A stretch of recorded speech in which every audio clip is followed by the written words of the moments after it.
शिवै शृङ्गारार्ध्रा तदितरजने कुत्सनपरा सरोषा गङ्गायां गिरिशनयने विस्मयवती हराहिभ्यो भीता सरसिरुह सौभाग्यजननी सखीषु स्मेराते मयि जननि दृष्टिं सकरुणा गते कर्णाभ्यर्णं गरुत इव पक्ष्मानि दधति पुराम्बेतुश्चित्त प्रशमरसविद्रावणफले इमे नेत्रे गोत्रा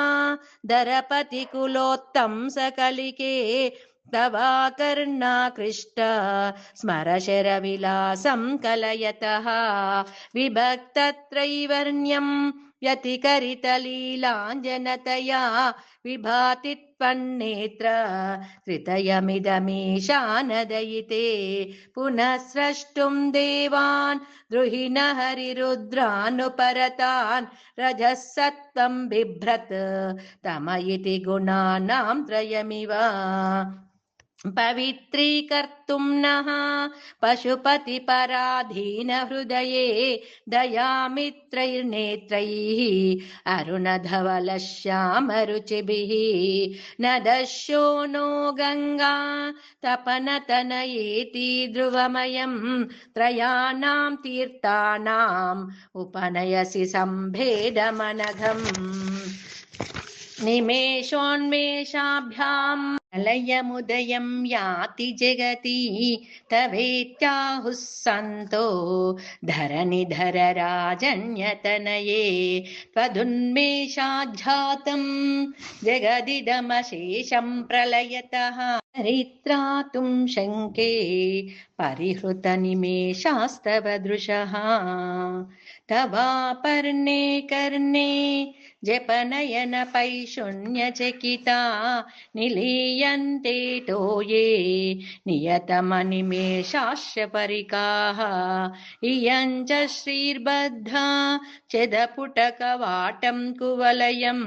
जहाति प्रत्यूषे निशि च विघटय्य प्रविशति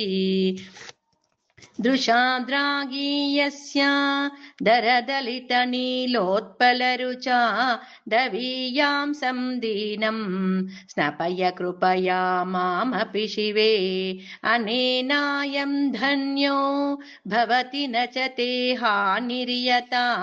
वने वा हर्म्ये वा समकरनिपातो हिमकरः करालं ते पाली युगलमगराजन्यतनये न केशामाधत्ते कुसुमशरकोदण्डकुतुकम् तिरश्चीनो यत्र श्रवणपथमुल्लङ्घ्य विलसन् अपाङ्गव्यासङ्गो दिशति शरसन्धानदिशनाम् सुरद्गण्डा भोगा प्रतिफलितताटङ्कयुगलं चतुश्चक्रं मन्ये तव मुखमिदं मन्मथरथं यमारुह्य दृह्या तव निरतमर्केन्दुचरणं महावीरो मारः प्रमथपतये सज्जितवते सरस्वत्या सूक्तिः अमृतलहरी कौशलहरी पिबन्ध्यः शर्वाणि श्रवणचुलुकाभ्यामविरलम् चमत्कारश्लाघ